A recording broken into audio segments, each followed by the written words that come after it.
So, second attempt at this video. First attempt, the camera shut off a couple of minutes in for no apparent reason.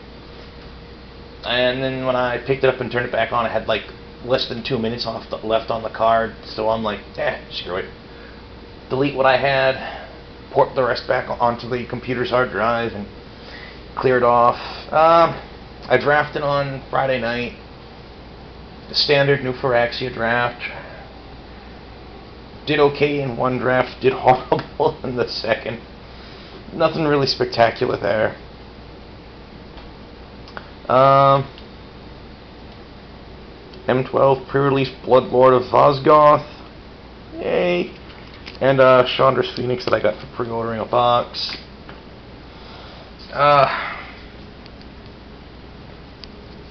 Alright, let's see if I can't, okay, let's go. What have we got here? Those are lands. Okay. Let's see if we can't get all this in some kind of an order here real quick. So that way it makes, almost makes some kind of sense, maybe, sort of. Don't know.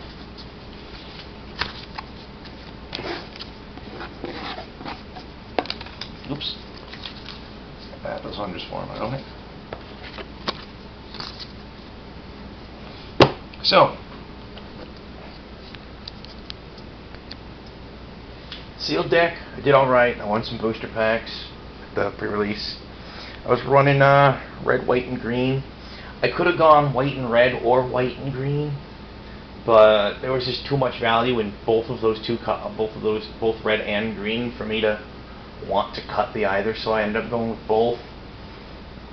Excuse me, which wasn't so bad because, you know, I had a root-bound crag, so there's some mon-fixing in there.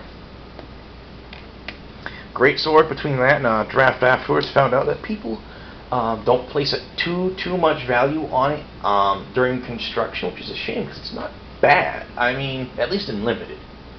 In constructed, I doubt I'd ever use it. But in draft, not too bad. Swift foot boots. Those are nice. For the same casting cost as Lightning Greaves, with an equip cost of 1 as opposed to the Greaves 0. Instead of haste and shroud, you get haste and hexproof. I'm willing to say that a lot of times the boots are gonna be better, but only if you're not tapping out to play the creature. If you're tapping out to play the creature, yeah, the Greaves are better. Otherwise, the boots. Throne of Empires, nice little token maker. The red that I did have in there, I had a Fireball, always nice, an Incinerate, a Shock, Circle of Flame, which I rather like. It's good for, you know, convincing weenies that they don't belong going near you. Goblin Bang Chuckers, which is kind of funny because I have a Troll Skin in there. I believe it's called Troll Skin. Where is it? Troll Hide, I'm sorry. Troll Hide in there. Enchanted creature gets +2/+2 and regenerates for colors and a green. I put that in there specifically with the idea in my head that, yeah, I can throw that on the Bang Chuckers. And from there, I just I can use his ability as much as often, you know, as often as I can tap him, really. And I figured, yeah, I'd use it to just take out like annoying low toughness utility creatures. And what's really funny is every single time I actually got that combo going, which did happen a couple of times, my opponent didn't have an annoying utility creature on the board, so I was just better off just turning him sideways for 4. Yay. What else we got here? Cudgel Troll. He's nice. Jade Mage. What, a 2/1 that makes Saprolings for 3 mana? Sure, I'll do that. All damn day. And I got a Giant Spider. And an Arachnus Spinner. And an Arachnus Web. Oh, that's nice. Yeah, being able to tutor up or Graveyard Recur an arrest? That's not bad. Well, it's a green arrest, but and it also dies at end of turn if if your opponent, if the creature has a power of 4 or greater. At one point, I had to like stop and I wanted to look up the card because I had the spinner on board, and I wanted to double check what the exact text was on the web before I tutored it up, because I wanted to check that when I wanted to do that. And I was gonna look it up on my phone. Then they're like, "Yeah, you should talk to the to the head judge there." The quote-unquote head judge was also a dealer. Yeah, that's all right. I mean, I understand people want to make money. So I talked to the guy, and he says, "All right, so when does it die? End of turn." And I'm like, "Whose end of turn?" He says, "End of turn." And I wasn't certain if he was saying, you know, always dies at end of current player's turn, if power of blah blah blah blah blah, or what, you know. And he's a person that I don't trust, to be perfectly blunt. He's demonstrated in the past a propensity for being intellectually dishonest. So I seriously don't like the guy, and I didn't want to take his word for it. I asked him to turn his laptop so I could read the actual text on it, and he's like, "No." And I'm like, seriously, I don't want to fucking deal with that guy again. I don't like him. I don't trust him.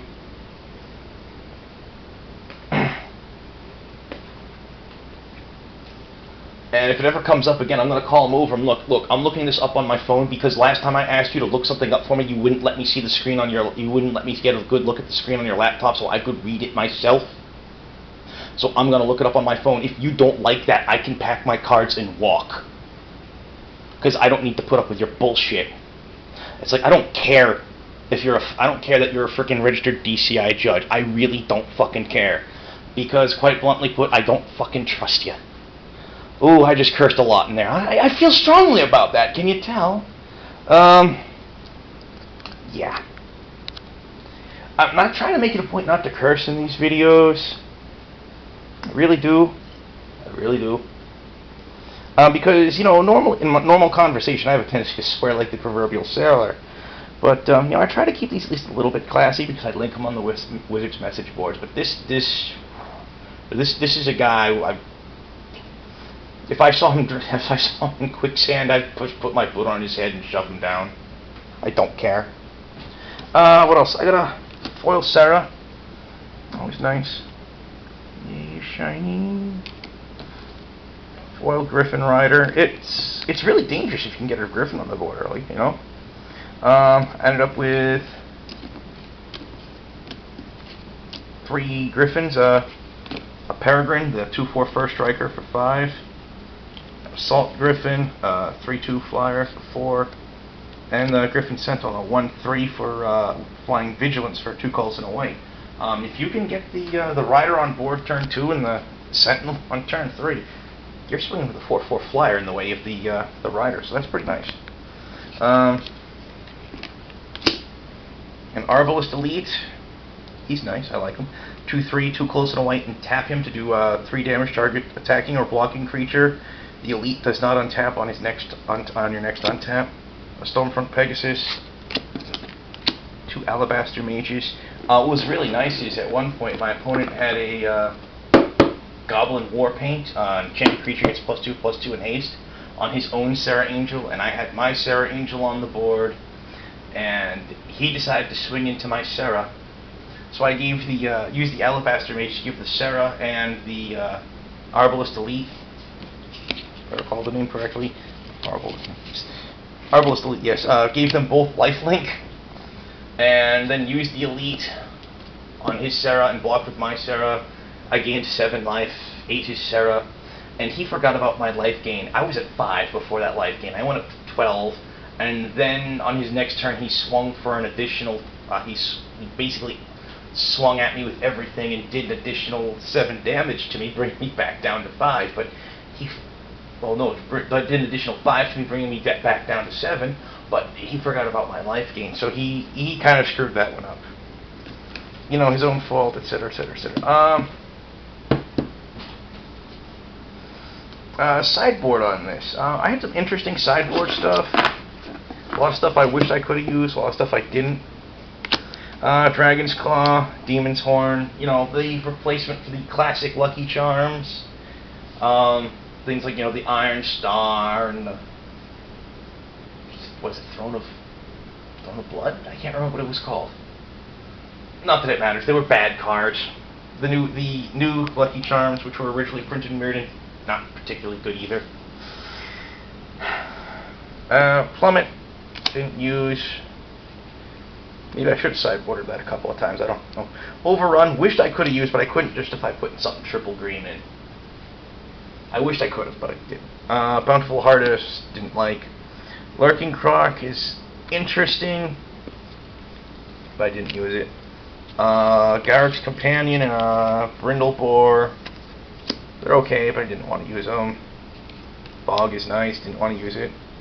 Stampeding Rhino, didn't want to use it. Greater Basilisk, didn't use. Reclaim, didn't use. Well, actually, I boarded a Reclaim and a Naturalize in one game, and neither of them came up. Yeah. Another Fog. Combust, never bothered with it. Maybe I should have, I don't know. Manic Vandal, I sideboarded him in one game, the same game I sideboarded the Naturalize and the Reclaim. Didn't see him either. My opponent was really artifact, somehow, for some strange reason, was artifact heavy. And, of course, I sideboarded more some artifact removal and such, and I never tried. Slaughter Cry. Goblin Warpaint I almost used, but the Troll Hide just struck me as having more utility because haste only matters for one turn. And what's the long and short of it?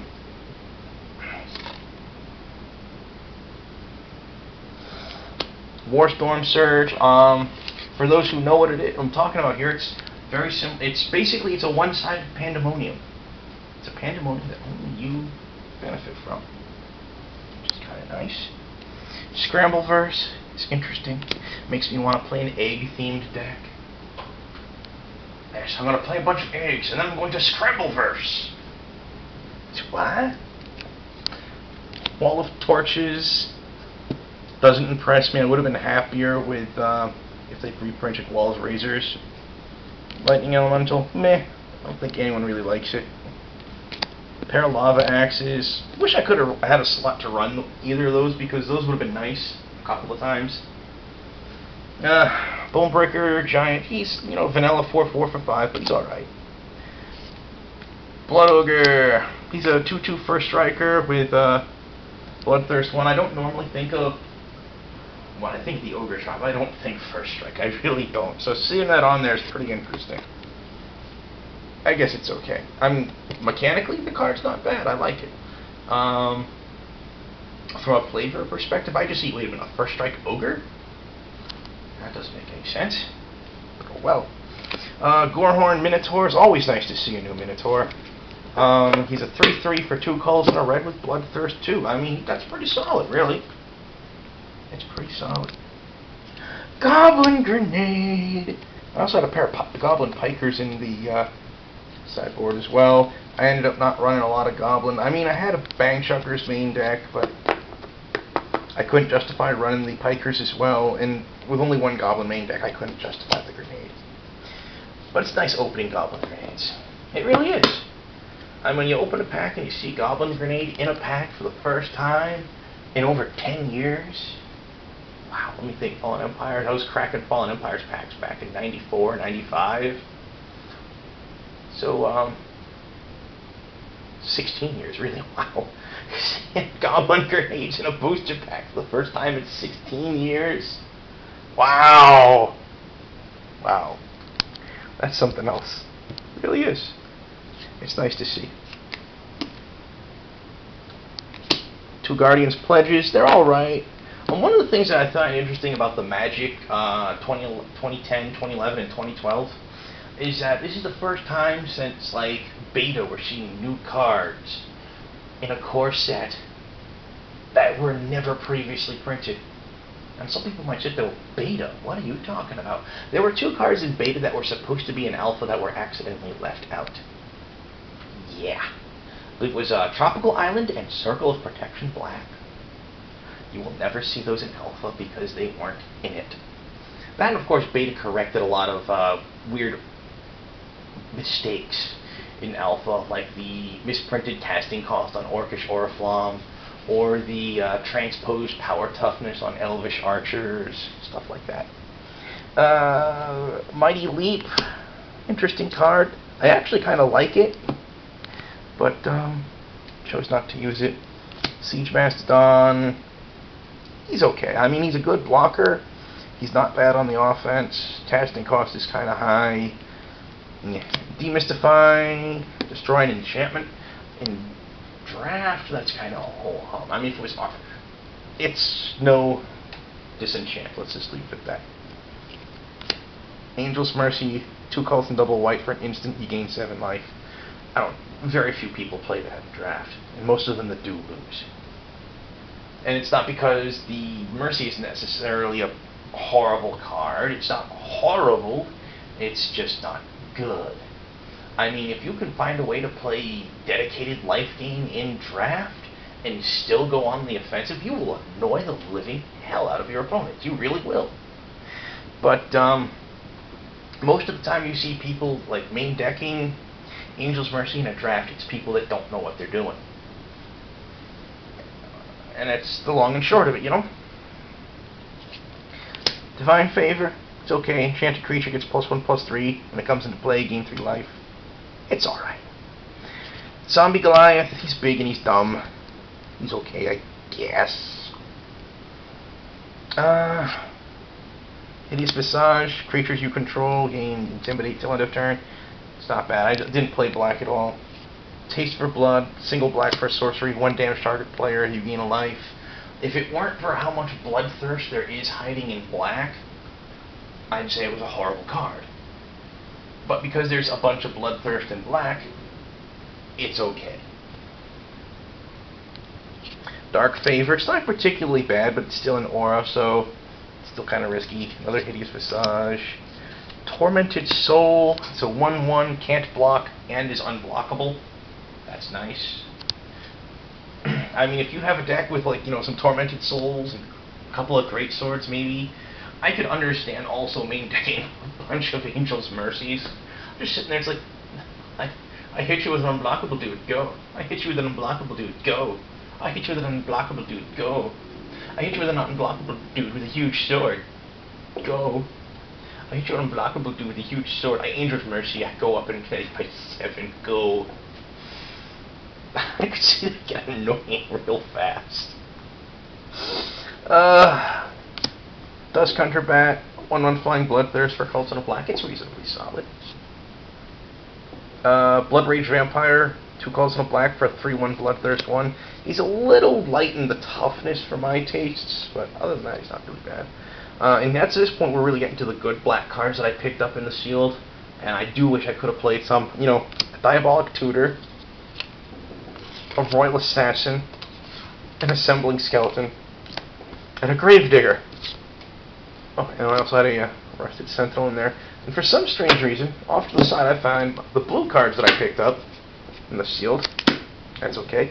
I really wish I could have gone blue, because there was a lot of control in here. I mean, we're looking at 2 Frost Breaths. Those are new, 2 colors of the blue, instant, tap up to 2 target creatures. They don't untap on their controller's next untap. A Negate, a Monolith, a Cancel, an Unsummon, an Ether Adept, which is Unsummon with a 2/2 body. Chasm Drake, a 3/3 flyer. Whenever he attacks a target attacking creature, you can. No, it's not attacking creature, it's a target creature. Whenever he attacks target creature you control gains flying till end of turn. Amphan Cutthroat, the 2/4 Salamander Rogue with absolutely no special abilities. I mean, I guess he's okay. I mean, that's not a bad power toughness for that casting cost for common for blue. It's not. But why the Salamander? Why Salamander's a creature type? I mean, there's maybe like 2 previously printed Salamanders in the game. I think they're both red, to be honest. For those of you who don't know, The salamander, in traditional mythology, is associated with fire. There was some sort of a reason for this. I really don't remember why. But if you know anything about salamanders, it really does seem kind of mind-boggling, because it's like, wait a second. You're talking about a creature that's like a hardcore amphibian. It has a moist, membranous skin, which if it dries out, it will die. How do you associate that with fire? And I don't know. I think there was some kind of a rationale for it in the ancient world, but it couldn't have been that good. And Coral Merfolk, he was a 2/1 fur colors in a blue, with no special abilities, so he's kind of janky. Bunch of basic lands. Drafted as well. Did ho-hum in the draft. Ow. Let me see what I got here. Well, this is sideboard on the top. Stuff I didn't use. I ended up going black-red. But, there's a Bang Chuckers and a Fiery Hellhound and a Tectonic Rift. I thought about drafting Tectonic Rift strong, just simply because land destruction can really screw people up in limited. But, it just wasn't worth it. Pair of Zombie Goliaths. I was more or less already in black-red relatively early. My first 5 picks were Big Huge Demon, let me think, what was it? A Big Huge Demon, I think an Incinerate, a Doomblade, a Shock, and Gravedigger. So it's just like, yeah, I think I'm in red and black. So pack 2, I opened up a Gideon, and I'm like, yoink, I'm taking that. This was actually sanctioned draft, so we, done regular style with regular prize support, which means it ended up costing us more money. And we did 3 rounds of Swiss, but you get the rare horror if you want it, and I don't really like that to a certain degree. I mean, there are some people that sit there and say, well, Sanction will make you better because you can rare horror. What? How does that make you better? There are a lot of bad rares out there. They're trying to get better with the sets and not put so many outright bad rares in. Arbalest Elite, a Stave Off, and an Auramancer. I didn't play white. Demon's Horn, didn't bother with it. Garrick's Horde I opened in pack 3. I'm like, I'm not passing that either. No! It's a 7/7 Trampler for 7 mana. You play with the top card of your library revealed. If it's actually the top, that card is a creature, you can play it as if it were in your hand. It's like, really? Really? Gladecover Scout. I didn't run green, so this is all sideboard. Giant Spider, an Arachnus Web, a Titanic Growth. I really wasn't happy about not seeing Giant Growth in the core set. Titanic Growth is nice, but, Giant Growth not in the core set? Why would you do that? Why? Just so you can put in a new card? No, I just don't like it. Fire Breathing, meh. Worm's Tooth, a Coral Merfolk, a Levitation, a Flight, and a 5/5 Flying Phantasmal Dragon. You target him, he dies, but he is a 5/5 flyer and for 4 mana, so that's not too bad. Oh, that's something I found out. Since I have it open, since I have it hanging around, one card I saw someone else with was a Thran Column. And I'm like, no fool, that guy's been sitting there for days, and I didn't know he got reprinted at M12. Kids such fun stuff. So here's the actual deck I played in draft. So I'm going to filter out the lands first. So I can more properly go through the rest of the cards. Because, trying to filter out lands while holding the camera and such doesn't work out too well. Okay, so that's the lines filtered out. So I've got a Reassembling Skeleton. It's not bad. Gravesword's actually pretty good. I found people, like I said, I think I said earlier, people people really underestimate that card, during drafting and deck construction. But the second it hits the board, people sit there like, yeah, I don't like that. And they'll learn soon enough that any card you don't like is, seeing on the other side of the board is a decent card, Dusk Hunter Bat, it's nice. A Chandra's Outrage, it's a decent card, I kind of like it. Devouring Swarm, not bad, especially with the reassembling skeleton. Like, yeah, I sack the skeleton, he gets big, I bring the skeleton back up, sack him again, he gets bigger, skeleton comes back up, sack him again, he gets bigger. Crimson Mage, 2/1, colors in a red, pump red, target creature gains haste till end of turn. I have to say that's probably one of the least useful, probably the least useful of the mages, because, well, it's most useful if you're playing a weenie deck, which means you're often going to not tap out to play some of your creatures. And haste is only good the first round of creatures in play.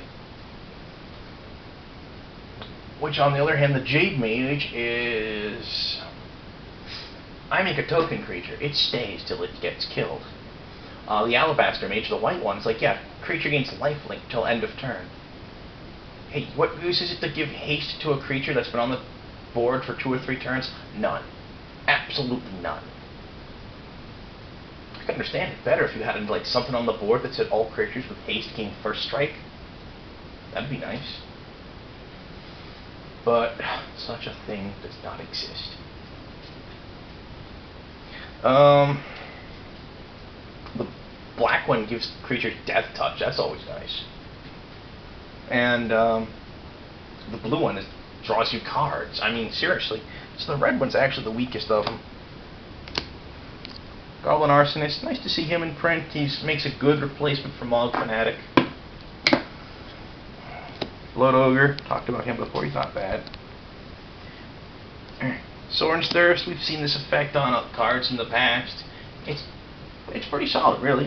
Double black, instant. 2 damage to our creature, gain 2 life. Bloodseeker, reprint from Zendikar block. He's a 1/1. Whenever a creature enters battlefield under opponent's control, they lose a life. Well, they may. They allow you to forget about it. In the butt. Singer Vampire. Always nice.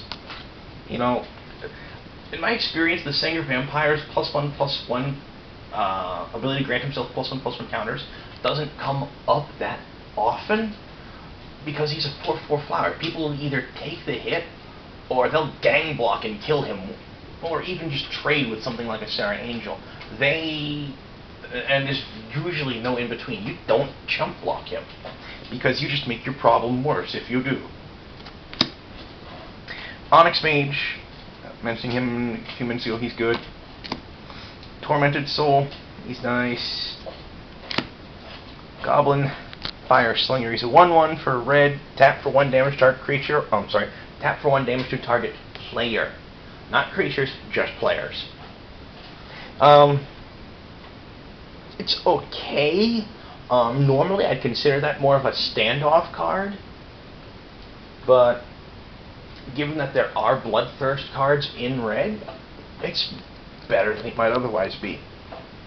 I was kind of joking calling this card Demonic Tutor because it's a demon! And when he hits the board, you tutor for a card. That's not bad. I mean, he's a 6/6 flyer that when he hits the board, you tutor for a card. That's not too bad. It's really not. The only thing bad about him is his mana cost is kind of high. I mean, I'd rather he was costed lower and cost you some life when he hit the board instead. But oh well. Another Chandra's Outrage, a Shock, a Doomblade, another Dusk Hunter Bat, an Elixir of Immortality. That ended up annoying an opponent because it let me last long enough to kill him. Incinerate, a Grave Digger, and a Dusk Hunter Bat. One of the fun things about this, apparently there's going to be a brief window where M11 and M12 are both going to be standard legal. That's going to be interesting, to say the least, because you're going to have Shock Incinerate, Lightning Bolt, and Grim Lavamancer are all legal and standard for a brief window of time. And it's like, wow, Burn Central, holy crap. Yeah. Yeah. So, alright, well, tomorrow, back to Urza Saga, starting the second section of the block, which I believe is Urza's Legacy. I think. I have to double check. I can't